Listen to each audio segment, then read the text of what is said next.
نن ورځې مهمې پیښې،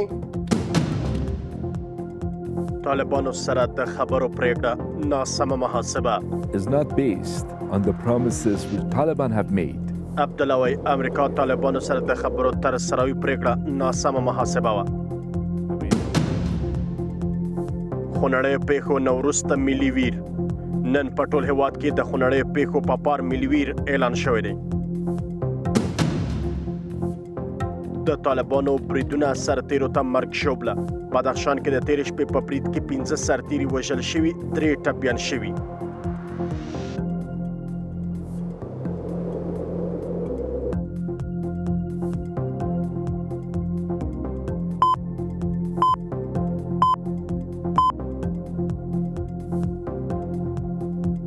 اوس هم بشپړ خبرونه. عبدالله وایي د طالبانو سره د امریکا د خبرو پرېکړه یوه ناسمه محاسبه وه، ځکه دا ډله هیڅ ډول خبرو تر سروي لپاره اراده نه لري. د ملي مصالحې عالي شورا مشر د CBS سره په خبرو کې ټینګار کړی دی چې طالبانو له لوري ټولو ژمنو چې د دوحې هوکړې کې کړې وې له هغې ډلې القاعده سره د اړیکو پرې کېدل، تاوتریخوالي کموالی، د افغانستان حکومت سره معنا لرونکي خبرو تر سره وای په دې ټولو عمل نه دی کړی. عبدالله ټینګار کوي چې د دې ډلې مرکچي پلاوی د دې پر ځای چې د دولت استازو سره په دوحه کې خبرې وکړي د نورو هیوادونو سره د اړیکو ټینګولو باندې بوخت دی. اوس مهال هم د دې ډلې مرکچي پلاوی مشر پاکستان کې دی. بل لوري د ولسمشر لومړی مرستیال امرالله صالح وایي چې د ده له لیدلوري طالبان یو ترهګره ډله ده او هیڅ ډول د باور وړ هم نه دی. صالح امریکا ټلویزیوني شبکې سره په خبرو کې ټینګار کړی دی چې امریکا طالبانو سره هوکړه لاسلیک کړې، باید افغانستان سره هم د سیاسي، کړنلارې او اقتصادي برخو کې تعامل کې ووسی.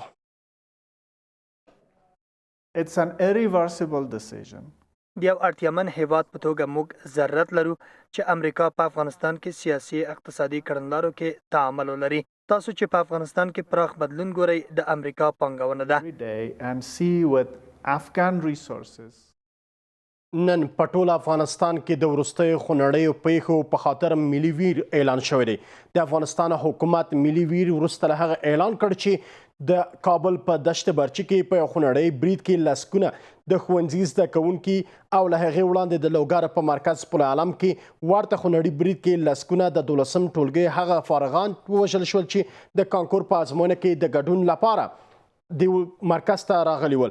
ولسمشر غني د ملي ویر د ورځې د اعلانولو پر مهال وویل چې د دې پیښو د مړیو او ټپیانو له کورنۍ سره په غم او درد کې ځان شریک بولي او په همدې خاطر یې نن ملي ویر اعلانوي چې په ټول هیواد کې د قربانیانو لپاره فاتحې مراسم ترسره کیږي. دغه راز نن په کور دننه او په دولتي ادارو بهر کې د افغانستان په ډیپلوماټیکو استازولۍ کې د افغانستان بیرغ هم نیمه ځوړند دی. د بدخشان والي یک ټلویزیون ته وایي چې د تېرې شپې برید کې 15 سرتیري وژل شوي، 3 تنه نور ټپیان شوي دي. د والي ویان بیا وایي چې د دې ولایت جرم ولسوالۍ یاب سیمه کې د ولسي پاڅون کوونکو په پوسته باندې د طالبانو له لوري برید له ماتې سره مخامخ شوی دی او د ده پر خبره په دې بریدونو کې چاته زیان نه دی اوښتی.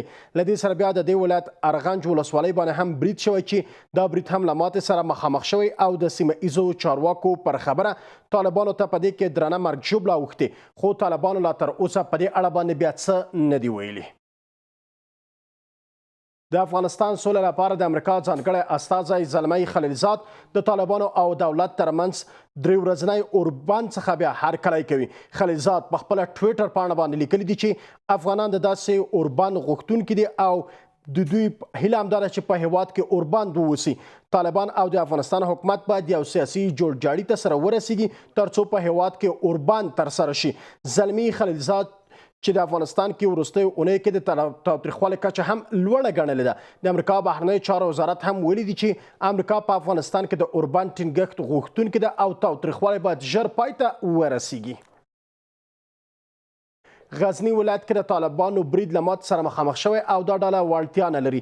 د غزنی ولایت امنیه قماندان وایي چې په دې ولایت کې طالبان له ماتې سره مخامخ شوي او د ولایت د سقوط لپاره ټولې هڅې هم ناکامۍ سره مخ شوي دي.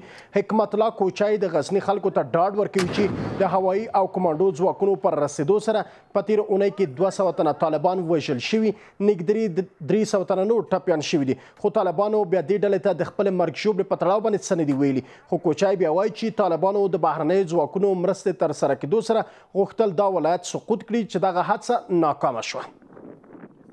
دشمن تایمای گذشته بالاتر از 300 نفر کشته داره و 200 نفر زخمی. بیشترین سلاح ثقیله و خفیفه و وسایط زیاد تخریب شده و یا به دست نیروهای امنیتی افتیده.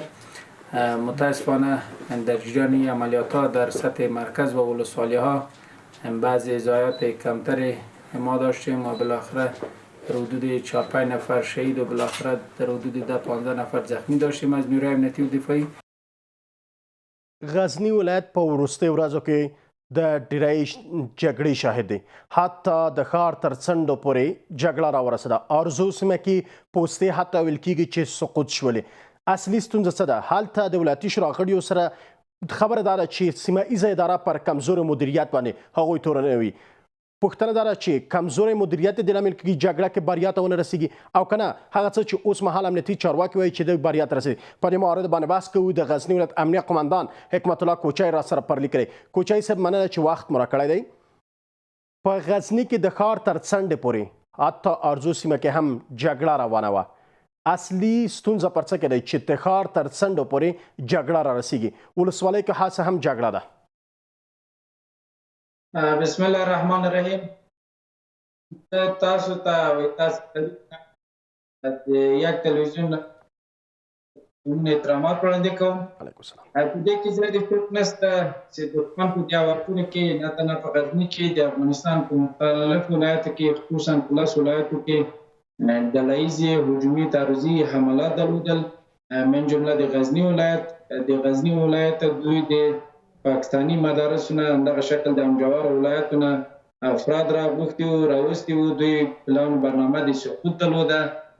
تر ډیره د دوی خپل اعظمي کوشش وکړ، ولې خوشبختانه د مرکزي دولت توجه او همدغسې د محلي ادارې هغه ښه مدیریت او ښه ظرفیت او ښه مهندسي په منځ کې وه. تر ډیره حده د دښمن هغه قوي پلان برنامه چې د غزني په ارتباط یې درلوده هغه شنډه شوه. په دې کې زیات شک نشته چې موږ به هم ضایعات او تلفات لرو. هر عسکر هر منصوب د سر په قیمت کوشش کړی چې د خپل خلکو نه د خپل وطن او خپل ولایت نه دفاع وکړي. اما دا یو څه درته وایم چې د همدغه امنیتي او دفاعي ځواکونو سرښندنه وه، ښه مدیریت و، پورته ظرفیت و چې دښمن درانه تلفات هم په ښار کې هم په مختلفو ولسوالیو کې خصوصا هغه ولسوالیو ته چې دوی اساسي او قوي پلان برنامه درلوده دښمن ډېر درانه تلفات لري.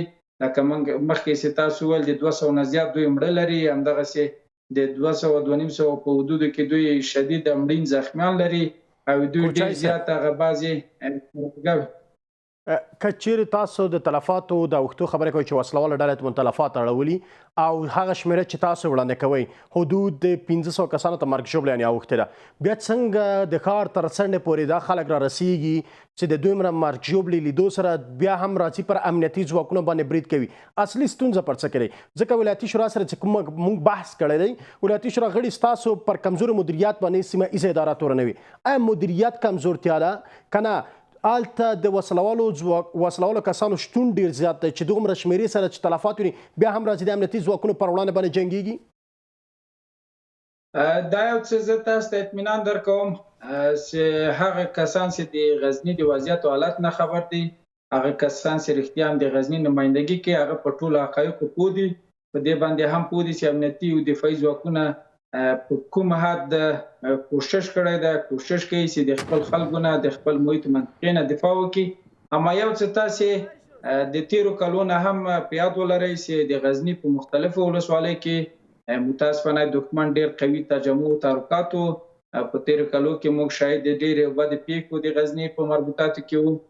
متاسفانه هغه پخوانی میراث هم راپاتې وو او په همدغه شکل زه یو څه درته وایم چې بغاحت چې بعضې مغرضې مافیایي او هغه کړۍ چې د غزني د وضعیت او حالت نه خبر نه دي، د هغوی هغه پروپاګند افواهات هم د خلکو په رویه باندې په مجموع کې دغسې منفي تاثیرات لري. اما په کل کې درته وایم دا اوس په مختلفو ولسوالیو کې د امنیتي او دفاعي ځواکونو تحرکات جریان لري. همدغسې د مرکزي دولت توجه شته. موږ د کمانډوي عملیات تاسو یاد شاید یاستئ چې په تیرو څو ورځو کې په مختلفو نقاطو کې په هغه نقاطو کې شاته د څو کلو کې امنیتي او دفاعي ځواکونه نه ورغلي، که په اندړ کې ده، قره باغ کې ده، مقر کې ده، ګیلان کې ده، د دیګ بعضې استقامتو کې دي. په غزوی کې فضل خدای د موږ عملیات موافقانه او دښمن خدرانه تلفات لیدلي دښمن ډیر قوي پایګاوي دی بین تللی د دوی هغه قوي امکانات اما دغه یو څه باید وایو د دینه باید په صراحت موږ خلکو ته اطمینان ورکوو چې امنیتي او دفاعي ځواکونه د سر په قیمت د دوی نه دفاع کوي اما داسې دښمن قوي پلان او برنامه درلوده هغه محلي هغه فاني یا موجود طالبان د دوی توانایي نه درلوده چې په هر مورد په هر استقامت کې دوی پیشرفت ولري ولې داسې دښمن د پاکستاني مدارسو نه همدغسې د امجوارو ولایتونه حتی د هلمند او روزګان او زابل او همدغسې د پکتیا او پکتیکا او لوګر دغه ځایونه دوی افراد راوغوښتل په دغه ډېر مواردو کې دوی خپل اعظمي کوشش وکړ چې د موږ یو ولسوالۍ ونیسي سقوط کې په بعض مواردو کې بالاخره نور شوم برنامه درلودې ولې خوشبختانه د امنیتي او دفاعي ځواکونو دغه ښه مدیریت ښه مانګي ښه ظرفیت هغه لوړ مورال او هغه د وطن مینه او وطن دوستي وسې د دښمن هغه قوي پلان او برنامه د غزني په ساته باندې ناکامه شو او شنډ شو. کوچای صاحب تاسو اشاره وکړه د ولسوالیو له مرکز کې هم دا خبره مونږ سره چې کوم بحث شوی هغه هم د غزنی ولایتي شورا غړي ول چې همالته اوس مهاله په غزنی کې ول هغه دا خبره کړې ده دا زموږ خبره نه و هغه هم دا خبره پر دې باندې کوي چې د غزنی ولایت کې د ښار نه څوک نسی تللی مرکز ته څوک نسی راوتلی ناوخته کې هر څه هلته د نور چا په لاس کې دي او ولسوالۍ مسله چې تاسو یاد کړه موږ ته پر همدغه بحث کې پر همدغه سټوډیو کې چې موږ او تاسو اوس مهال بحث کوو همدغه ځای کې ول چې اته ولسوالۍ د غزني سقوط سره مخامخ تاسو وایي چې نه عملیات مو ترسره کړي دي په کوم روحیه باندې خلک پر تاسو باندې باور وکړي پر کومه روحیه باندې خلک دغه خبر اوس خلک د غزني خلک هم په دولارۍ کې پاتې دي الته تاسو یو څه د خبرو د ولسوالۍ د نیولو کوي بیرته الته نور چارواکي راځي وایي چې اته ولسوالۍ د سقوط له ګواښ سره مخامخ حتی سقوط خبره ورته کوي. زه یو څه تاسو ته وایم چې موږ کوم ولسوالۍ له لاسه نه ده ورکړې چې په هغې استقامت موږ عملیات ولرو بیرته دوه مري ولسوالۍ ونیسو هغه ولسوالۍ چې د مخکې نه دلته تابع وي په هغه بعضې مواردو کې تغییر د موقعیت وي هغه ولسوالۍ ټولې په خپل ځای دي موږ د دښمن د پلانونو د شنډولو په خاطر د دښمن د ځپلو په خاطر خپل عملیات په مختلفو استقامتو کې مشترک عملیات همدغسې کمانډوي عملیات لرو دا یو څه به تاسو اطمینان درکړم تاسو وګورئ همدغه خلکو نارې والې چې د قره باغ ولسوالۍ یو نیم میاشت کېږي چې سقوط کېږي دا کېږي هغه کېږي صوفي والی دښمن راغلی په دې تعداد راغلی ولې همدغه امنیتي او دفاعي ځواکونه هغه سرښندنه مېړانه او چې د قره باغ ولسوالۍ په خپل حالت باقي ده تر اوسه دښمن نه ده موافقه شوی چې هغه ولسوالۍ ونیسي همدغسې تاسې د چاردیوال د بیس په ارتباط ګنګوسې او اوازې او سر و صدا بالاخره چې بعضې موقظه کړی او بعضې کسانو پورته کړی چې هله چاردیوال سقوطي کې او دا یې وکړه بالاخره چاردیوال بیس چې د اندړ ولسوالۍ په هغه موقعیت کې د په خپل حالت باندې باقي ده تاسې وګورئ د خوږمري ولسوالۍ په ارتباط دوی سر و صدا او فریاد کوي تاسې همدا اوس معلومات کولی شئ چې محلي خبرنګاران تللي دي د موږ امنیتي دفاعي ځواکونو سره استه د ولسوالۍ د خوږمري ته کوچای صاحب ډیره زیاته مننه د تخنیکي ستونزو له امله نور نشو کولی چې ستاسو له ځان سره ولرو د خبرونو د په تخار ولایت کې د سیلابونو راوتلو له امله 4 ماشومان او 2 نارینه مړه شوي پیښو ته د رسېدنې په چارو کې د دولت وزارت وایي چې د تخار طالقان لاره باندې د سیلابونو له امله 4 ماشومانو پر ګډون 2 تنه نارینه وژل شوي او همدارنګه د تنکي فرخار سیمه کې د یو پل ویجاړ شوی 400 جریبه ځمکه هم له منځه تللې ده وړاندې له دې په نورو ولایتونو کې هم د سیلابونو راوتلو له امله 40 څخه زیات کسان مړه شول. بدخشان ولایت کې امنیتي وضعیت څه ډول دی او همدارنګه هلته اوس مهال تر کومې کچې پورې حکومت پر ولکه لري تر کومې کچې نورې ډلې د دې په بدخشان ولایت کې فعالیت کوي د خلکو ارامتیا څومره ترې اخیسته په دې موارد باندې بحث کوو په ولسي جرګه کې د بدخشان د خلکو استازی ذبیح الله عتیق را سره پرلي کړی وکیل صاحب مننه کوم چې وخت مو راکړی دی غواړم وپوښتم د بدخشان امنیتي وضعیت څه ډول دی ځکه والي وایي چې تېره شپه نښته رامنځته شوي 15 سرتیري وژل شوي 3 ټاپیان دي. سلام بر شما سلام حضور هموطنان عزیز درود بر روی همه شهدای نیروهای امنیتی و درود میفرستم بر روی همه شهدای حادثه اخیر غرب کابل. خب همانطوری که هموطنان عزیز ما در جریان هستن وضعیت در سطح کل ما چون در آستانه خروج نیروهای امریکایی قرار داریم و طالبان با مو فکری که ما توسط زور بالای افغانستان حاکم میشیم و حکومت افغانستان را گویا از هم میپاشانیم و به همین اساس در ولایات مختلف و در مناطق مختلف تنور جنگ را گرم ساختن، در حالی که بنابر اخلاقیات دینی ما ایجاب میکرد که در ماه مبارک رمضان حداقل ما مردم را از نشستن در بالای گیلن غم توقف میدادیم. حداقل مردم ما میتونست در یک فضای آرامش با نیایش و درگاه پروردگار خود ادامه میداد. متاسفانه هم در میدانهای جنگ مردم ما را به ماتم نشاندند و هم در میدانهای افراد غیر ملکی که در لوگر و در غربی کابل و در نقاط مختلف افغانستان ما شاهد حملات بسیار فجیعانه دشمنان مردم افغانستان بودیم. بدخشان هم جزئی از جغرافیای افغانستان بوده با حضور جنگجویان خارجی. متاسفانه که اونجا جنگ‌ها بر اساس پیچیدگی‌های جغرافیایی که بدخشان داره متفاوت‌تر از دیگر ولایات است، طوری که همه هموطنان عزیز ما در جریان هستند که شب گذشته در منطقه یباب ولسوالی جنوب دشمنان مردم افغانستان بالای خیزش‌های مردمی حمله میکنند که در نتیجه 7 نفر از خیزش‌های مردمی به شهادت میرسه و 3 نفر زخمی میشوند. در عین حال 3 یا 4 نفر از طالبان کشته و بیش از 8 نفر زخمی دارند و یک سلسله آمادگی ها از طرف طالبان برای بیشتر شدن جنگ در ولایت بدخشان دیده می شود که من فکر میکنم در شبهای عید یا بعد از عید جنگ ها در ولایت بدخشان شدیدتر خواهد شد. بنابراین امیدوار هستم که نیروهای امنیتی ما مثل دیگر ولایات علاج واقع را بعد از وقوع نکنند، اما طوری که در بغلان و در دیگر جا ما شاهد بودیم تدابیر پیشگیرانه برای دفع حملات دشمن در ولایت بدخشان باشد که وضعیت جغرافیایی بسیار پیچیده است. اگر خدای نخواسته اوضاع اونجا وخیم شود، کمک رسانی و پیگیری و کاوری وضعیت امنیتی در اونجا دشوار خواهد. وکیل صاحب، د بدخشان والی وایي چې هلته د طالبانو ترڅنګ نور بهرنۍ کړۍ یا ډلې هلته فعالیت کوي. د جرم ولسوالۍ کې چې تېره شپه نښته رامنځته شوې، فکر کوي طالبان دی او کنه نور کړۍ یا نور ډلې؟ خب در این شکل نیست. در بدخشان من قبلا هم اشاره کردم که متفاوت‌تر از دیگر ولایات است. بیش از 300 الی 400 نیروی جنگی خارجی از کشور چین، تاجیکستان و دیگر کشورهای آسیای میانه حضور فعال دارند و اکثرا رهبری جنگ را در ولایت بدخشان تروریست‌های خارجی به عهده دارند و در این شکل است که در جنگ شب گذشته در ولسوالی بدخشان دست داشتن نیروهای خارجی کاملا محسوس و ملموس بوده و جنگ را اونا رهبری میکردن. خود قرارگاه عمومی طالبای خارجی و تروریست‌های خارجی در بدخشان در منطقه خستک جرم است که قاری فرقان از کشور چین رهبری از اونا را به عهده دارد. وکیل صاحب، که دغه نورو بهرنیو ډلو چې راغلي او هلته دي چې شمېر هم تاسو ویلې چې 400 شاوخوا دی، مرکزي حکومت هلته سیمه ایزې ادارې چې کوم کار کړی دی د منلو وړ دی تاسو ته؟ خب متاسفانه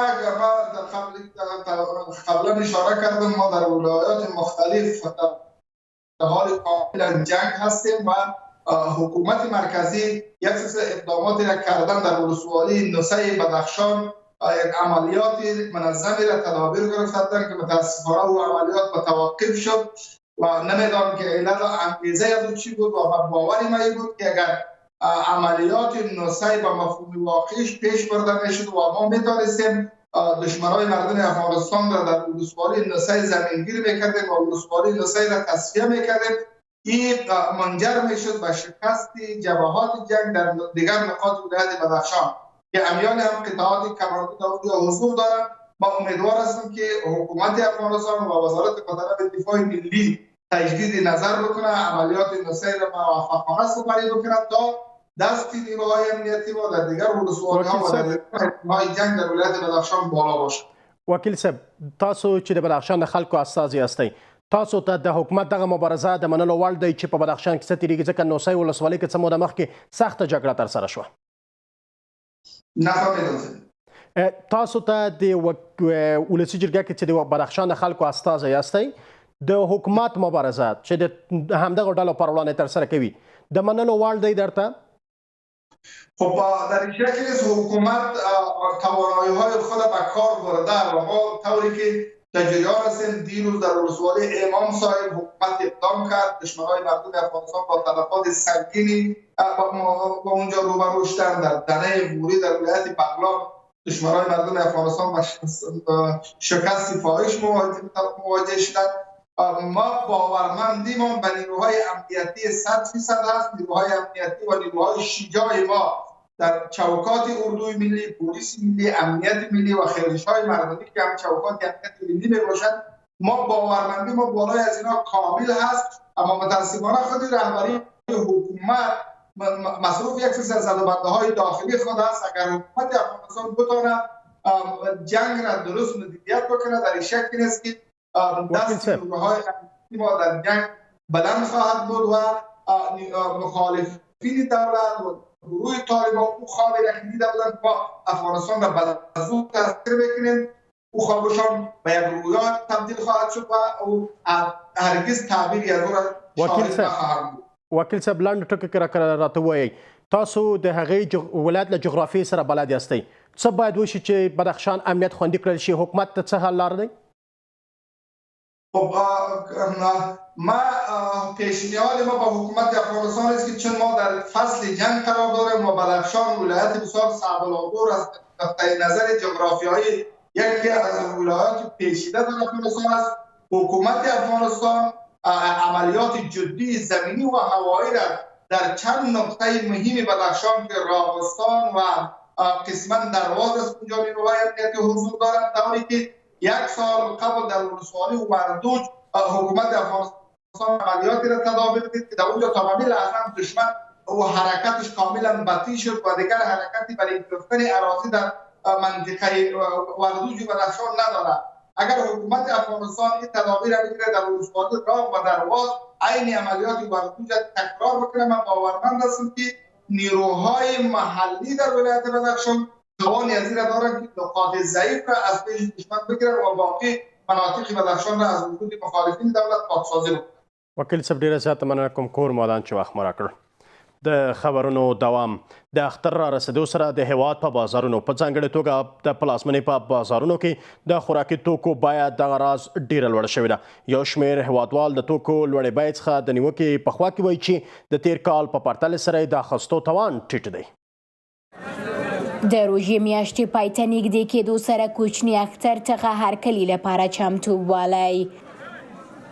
بازارونه له خوړن توکو ډک دي. ځینې د اختر مناسبتي توکي لکه وچ او تازه میوه خو بیې دغه راز لوړې دي. یو شمېر دغه ګران پلورنې څخه ګیلهمن دي.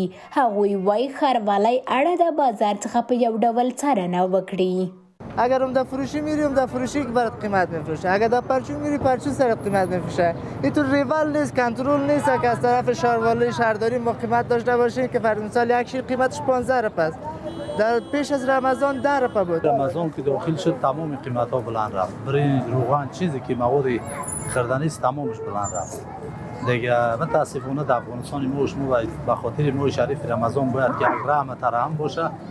دیگه تجارای ما هنوز قیمت ها را بالا بردن.